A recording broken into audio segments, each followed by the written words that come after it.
What's going on, everybody? Back again with another boxing video.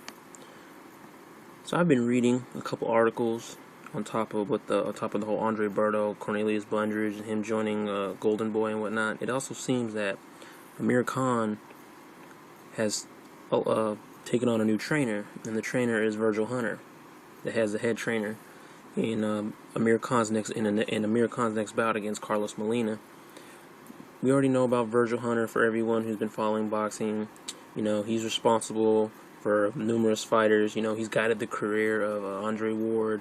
Now he's training Khan, which I think is actually a good fit for Amir Khan, considering all the bullshit that Khan and Freddie Roach have been going through in Khan's last couple fights, and who I actually feel is responsible for Khan's losses. I mean, because when you have a guy who's pretty much solely responsible for the offensive acumen of Manny Pacquiao, and he pretty much guides Manny Pacquiao in a way that he just pretty much shows Pacquiao the ropes, and Pacquiao does this, Pacquiao does that, and that's all Freddie Roach knows how to do. Then when a new fighter comes in, he pretty much it's like he trains Khan to be the next Pacquiao, when everyone knows that Amir Khan doesn't have the tenacity or the ferocity to actually jump in there without a care in the world like Pacquiao does, and actually starts fighting, because that's what pretty much got his ass handed to him, essentially. So I'm really looking forward to a more new and improved Amir Khan, I guess you could say. Amir Khan even made a mention in the article, and I quote, "I'm really pleased that Virgil Hunter is to become my new trainer. Everyone in boxing knows about his skills and the success he's enjoyed over the last few years. I'm looking forward to the start of my new training camp and working on some new things with him. With Virgil in my corner, I know that I can get back to the very top of the light welterweight division. Molina is a good fighter and has yet to taste defeat, so I know that he will be very dangerous. He's a tricky fighter who possesses a lot of natural speed. I always want to face young and hungry fighters, and in Molina, I'm up against a guy who has ambitions of world title success." See, that's what you want to hear out of a guy like Khan, especially coming off a loss like he did. You know, it's very good that the guy is back on his feet, and he's looking towards the future, and he's positive all at the same time. You know, I really had my doubts about Amir Khan, especially after after everything had went down outside of the ring with him and Freddie Roach, because there was a couple articles, whether they were rumors or fictitious, that said that him and Freddie Roach kind of had words in a way to where Khan said that Amir was responsible for his own. Well, he didn't say responsible for his own destiny, but that's just my words. That the reason Khan lost is because he wasn't a good boxer to begin with. You know, yada yada yada. You know how Freddie Roach is. Unless you're Manny Pacquiao, there's no excuse for you, pretty much.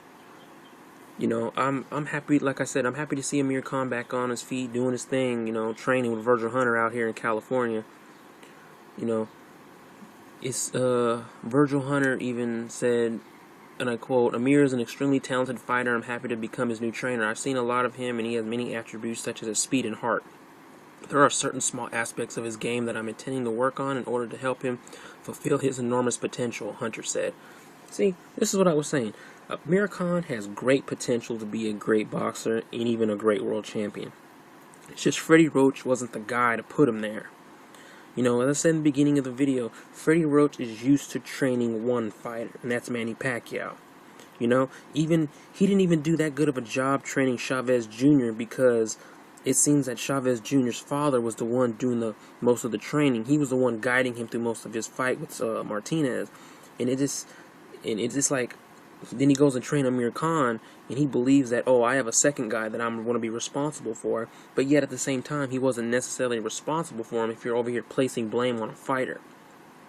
You know, I just think now Freddie Roach is taking a hard hit, and he's backsliding. You know, not only is he backsliding in the media, as he's known to happen, he's also backsliding as a trainer, and he really doesn't have anywhere else to go, or any other fighters that I can say that are actually on television and televised that he can bring up and actually become world champions at a, you know, elite level. And Manny Pacquiao is the only guy. But if anything, that he needs to work on in Amir Khan's case is he needs some type of injection in his jaw, because that dude's jaw is made of freaking crystal. You know what I mean? That dude is ridiculous. That dude's chin is gone. But I guess if you don't have it, you never had it to begin with anyway, right? But anyways, I'm out of here. You know, like, dislike, do whatever. You know, subscribe. I'm eager to hear what you guys have to say. Until then, peace.